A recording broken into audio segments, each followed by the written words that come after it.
We're doing a study that we are calling generational strategies. Generational strategies, and we're looking at different phases which the church goes through, different things that the church has to deal with in its church life. I want to change the focus of these next two lessons. This is lesson number 5. I want to focus on what I'm going to call kingdom conflicts. Now, we don't like to talk about conflict because, we try to avoid that if possible. But the truth is, sooner or later, conflicts will arise. It's just a part of life. You have to learn how to deal with conflict. And so in this lesson, I'm calling the conflicts, kingdom conflicts, and I'm going to talk about 3 different stages of development that produces the conflict. For instance, let me give you as a text the book of 1 John, the 2nd chapter, verses 12 through 14. The Apostle John says, I write to you, little children, notice there's the first stage, because your sins are forgiven you for his name's sake. I write to you, fathers, there's the second stage, because you have known him who is from the beginning. I write to you, young men, there's our third stage, because you have overcome the wicked one. And then he repeats it. I write to you, little children, because you have known the Father. I have written to you, fathers, because you have known him who is from the beginning. I have written to you, young men, because you are strong, and the word of God abides in you, and you have overcome the wicked one. Now, there are 3 distinct groups of believers that John refers to here. He refers to the little children, to the young men, and to the fathers. Now, speaking about the text, it simply says of the little children, they know who their daddy is. In other words, they know they have been born again. They have experienced God in their life. But that's basically all they know. When it comes to the young men, they have strength and energy, and they are overcomers. When it comes to the fathers, there's the age that is involved. You have known him who is from the beginning. And so there is wisdom that is in their life. But there are these 3 distinct areas, and I want us to address them. These 3 levels of maturity in the life of the believer. Now, what our goal should be in life, our goal should be to keep growing, continue growing, never stop growing. When you stop growing, you have started dying. And so keep growing. This is not only true in the physical, it's also true mentally, it's true spiritually. And so in this lesson, we're going to focus on the spiritual aspect of what creates the conflict between the different generations. Now, let me give you 3 principles in this lesson that will show you how this works in our life. Here's principle number 1. The area of our greatest strength is the place we are most likely to be misunderstood. Now, let me repeat that again because I want you to get that clear in your thinking.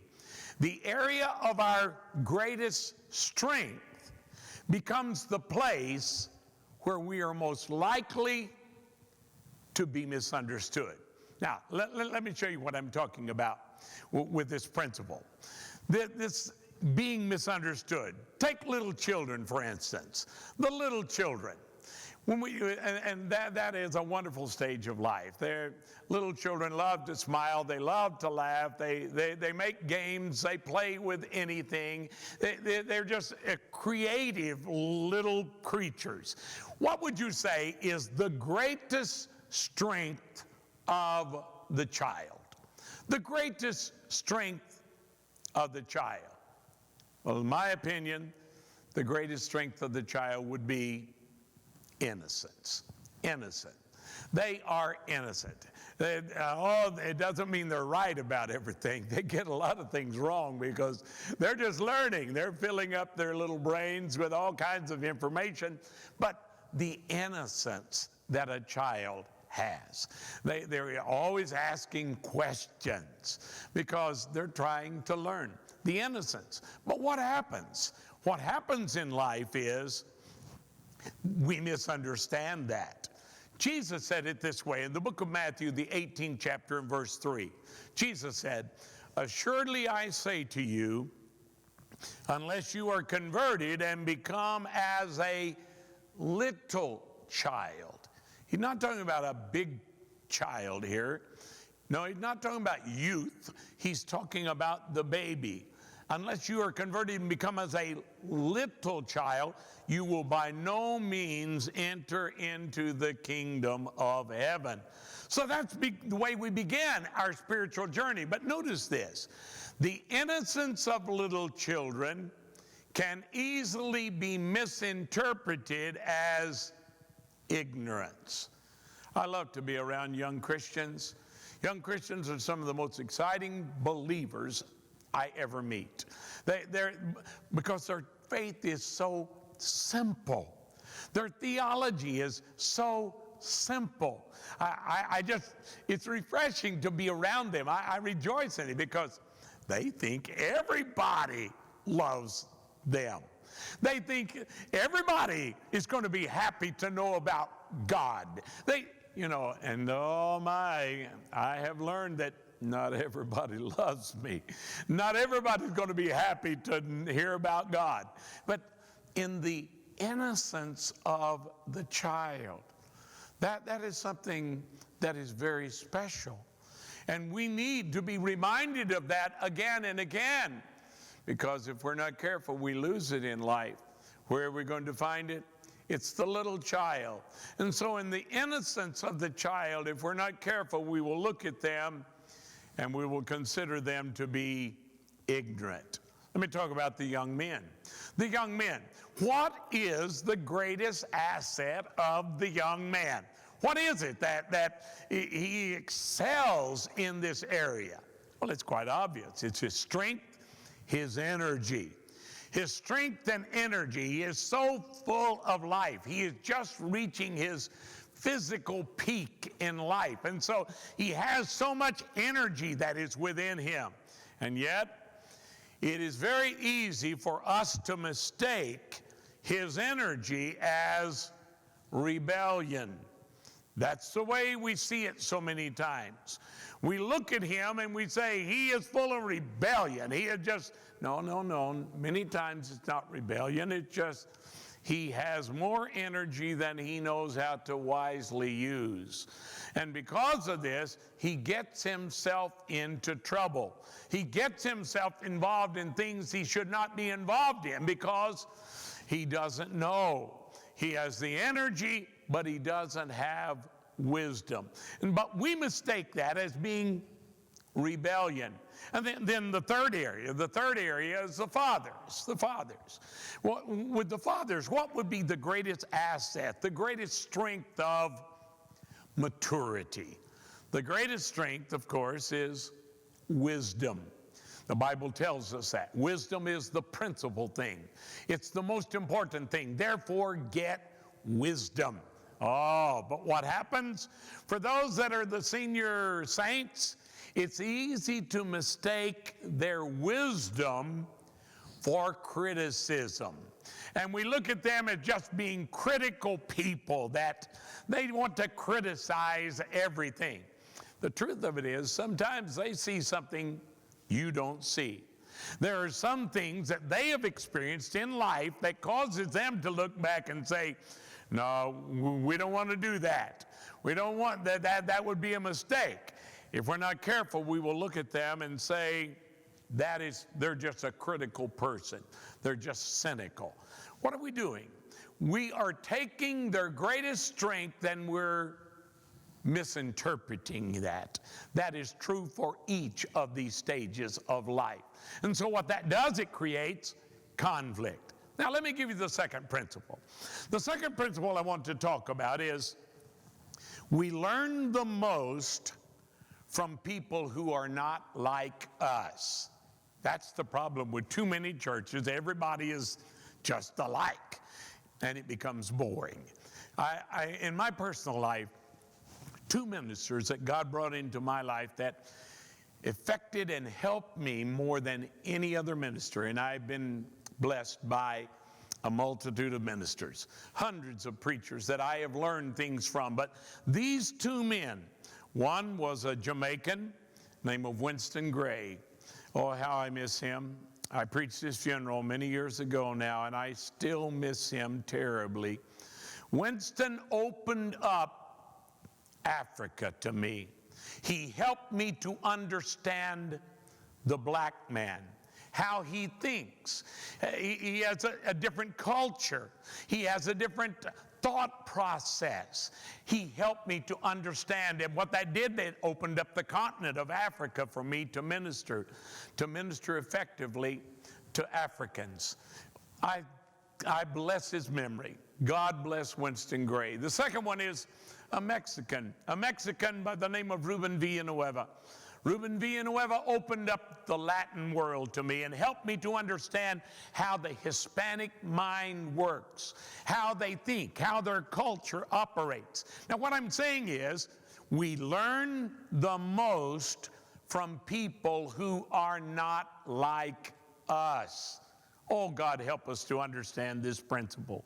Now, knowing that, here's what we need to do. We should intentionally surround ourselves with different types of people. If we're going to keep growing, if we're going to keep learning, we can't do it from here. We're going to have to bring people into our life that are different than us.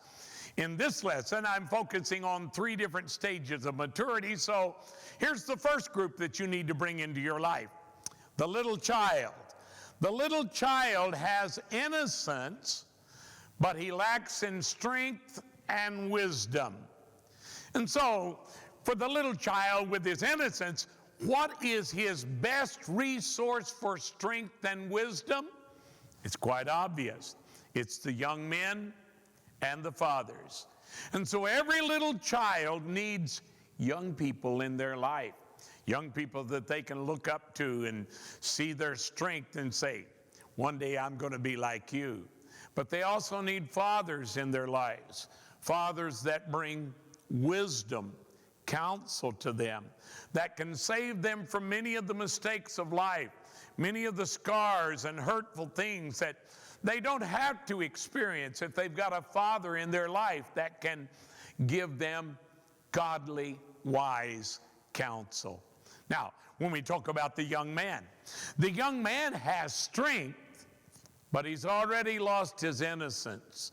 He's already become cautious about things because some people that he trusted have betrayed him, have done him wrong.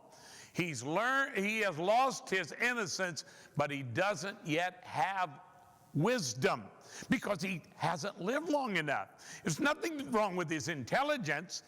It's to do with his experience. And because he does not have the experience of the past, he doesn't have the wisdom to know how to handle a lot of the information he is learning. Now, what is his best resource here? How can he regain innocence and learn from wisdom? Again, it's quite obvious. He needs to bring little children into his life, and he needs fathers in his life. The little children remind us where we were just a short time ago. In the innocence where we trusted everybody, when we thought everybody was nice, everybody was good, when we had that innocence about us. As I said, young Christians just inspire me because I remember when I was like that. Been a long time ago, but it's inspiring to see their pure hearts, their pure spirits. But then the young man needs to bring fathers into his life. He needs to listen to an older generation that knows some things he doesn't know. Yes, for the young man at this stage, it's easy to think you know more than you think you know. And he's able to think of them saying, I know that. No, you think you know it, but you don't have that down yet. You haven't got wisdom yet. So you need to bring both of these into your life. And then there's the fathers. The father has wisdom, but he has lost his innocence and his strength. He no longer has the strength, the energy to do the things he did when he was young. And he lost his innocence a long time ago. Oh my, what does he need to do? How's he going to balance this within his life? The way he is going to balance this, where he's going to find innocence and strength, is from little children and young men. He needs to intentionally, deliberately develop relationships with both of these classes. Because without the little children, without the young men in his life, he's going to miss something that is very special. Now, every one of these groups, each group should build relationships with other groups to compensate for their own weaknesses. That's one of the most important things that I'm going to say in this lesson. It has to be done intentionally. Now, for the babies, for the little children, the choice many times is not theirs. But we as older adults, as youth, we need to intentionally bring the little children into our lives. We need to build relationship between children, youth, and fathers, or the mature adults. We need all three categories within our life. Now, of course, this produces conflict. There's misunderstanding. We're looking at life from different directions. You take the little child, he's looking at life from kneecap level. And when you become the youth, suddenly you're looking eyeball to eyeball. But you've got to learn to bring them into your life, or you're going to miss something that is very important. And that brings me to my third principle. The third principle is we all benefit when we are properly connected. Every one of us. The little children, the youth, the fathers, all of us are going to benefit from building these healthy relationships. I've seen it so many times as a minister when I would go into a nursing facility where you have the assisted living of the elderly, the seniors that are not able to live on their own anymore. They need a little bit of extra help. And you go there, if you take a child with you or you take a baby along with you, guess what? Nobody's going to look at you at all. Everybody's going to be focused on the baby. They hunger for that. They long for that. Now, God developed families to be like this. God developed families to have the babies, have the children, the youth, the adults, the parents, the grandparents. That's the way God intended for it to be. When you break that structure down, you destroy society. The same is true with the church. The church was created to be intergenerational, to have these different stages of maturity within it. And any church that is lacking that is not going to be a healthy church. So what we need to do is become generational thinkers.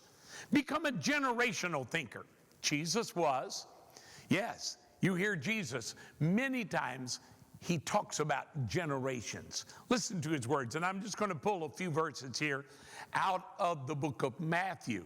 There's many, many other examples of this. But in the book of Matthew, you'll find in Matthew 12 and 39, Jesus answered and said to them, "An evil and adulterous generation." Listen to his words. He's talking about generations. "An evil and adulterous generation seeks after a sign, and no sign shall be given to it except the sign of the prophet Jonah." He goes on and he says, "Then he goes and takes with him 7 other spirits more wicked than himself, and they enter and abide there. And the last state of that man is worse than the first. So it shall be with this wicked generation." That's Matthew 12 and 45. Then you find in Matthew 23 and 36, again Jesus said, "Assuredly I say to you, all these things will come upon this generation." And then another example, Matthew 24 and 34. Jesus said, "Assuredly I say to you, this generation will by no means pass away until all these things take place. Now listen to his words. He's talking about generations. Generations. Generations is defined by different groups of people in different lengths of time, but it usually is around a 40-year lifespan. Generations. Generations. It's talking about looking at the big picture. It's talking about looking at another generation, not myself, but the previous generation, 20 to 40 years ahead of us. That's what he's talking about. You've got to learn to think like that. That's the way spiritual leaders need to think.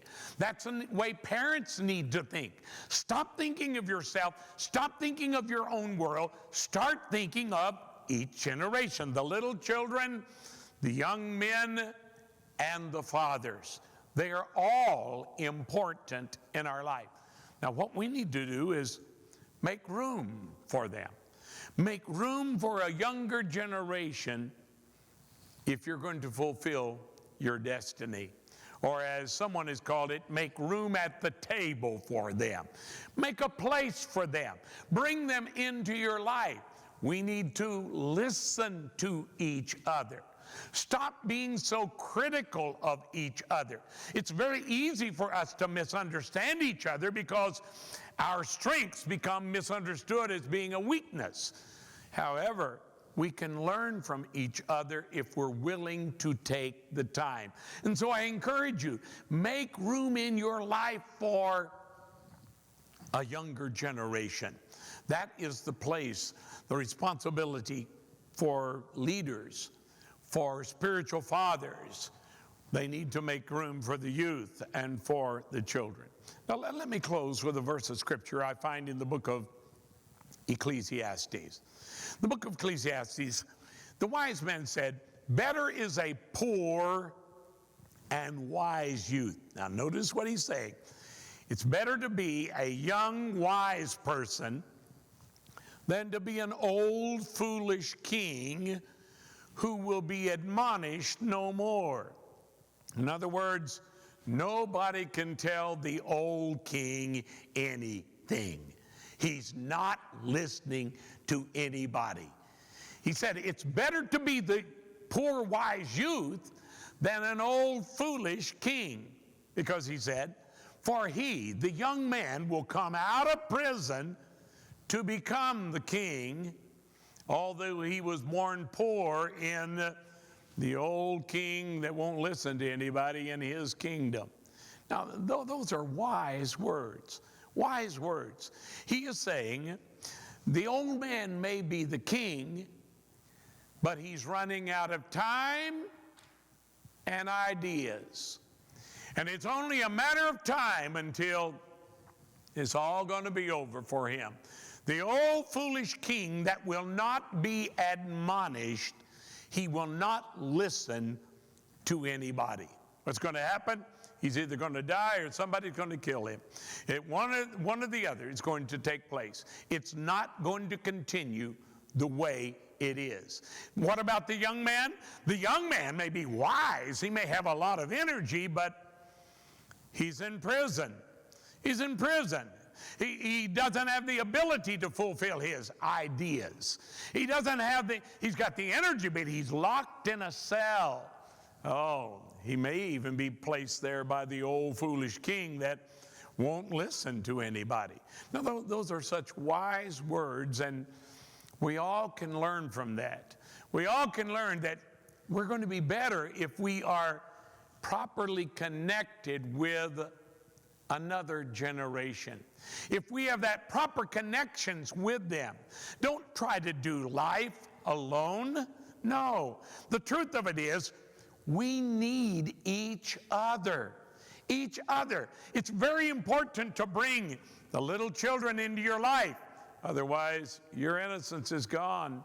The purity of heart, purity of spirit, it's going to be hard to maintain that. You will probably become old and cynical and critical. Oh, you need to bring young people into your life. They not only have new ideas, they've lost their innocence, but they've got a lot of energy and new ideas. And we need that. We need their creativity if we're going to fulfill our destiny, if we're going to be everything God created us to be. And then the fathers, the young men and the children need to recognize their need for their wisdom. They need to ask counsel of them. See, if we have that within our life, our lives are going to be blessed. We need each other. Don't become critical of one another. Don't look at their strengths, their assets as being a weakness. Don't misunderstand them. Learn to listen to each other. Learn to respect each other. And when we become properly connected, we become intergenerational in our thinking, we're going to be blessed because of that. We will become the better person because of it. And so I hope that this simple lesson will help you to understand kingdom conflicts, why we have conflict in the church, why we have conflict in the family, what God created to be a blessing. Don't allow it to become a problem to you. No, let's become generationally connected. We need each other. And if we will do that, we're going to find God's blessings and benefits upon our life. May God bless you in your Christian journey, and may you learn how to overcome the conflicts of life as we connect with each generation and we become stronger because we are properly related to each other.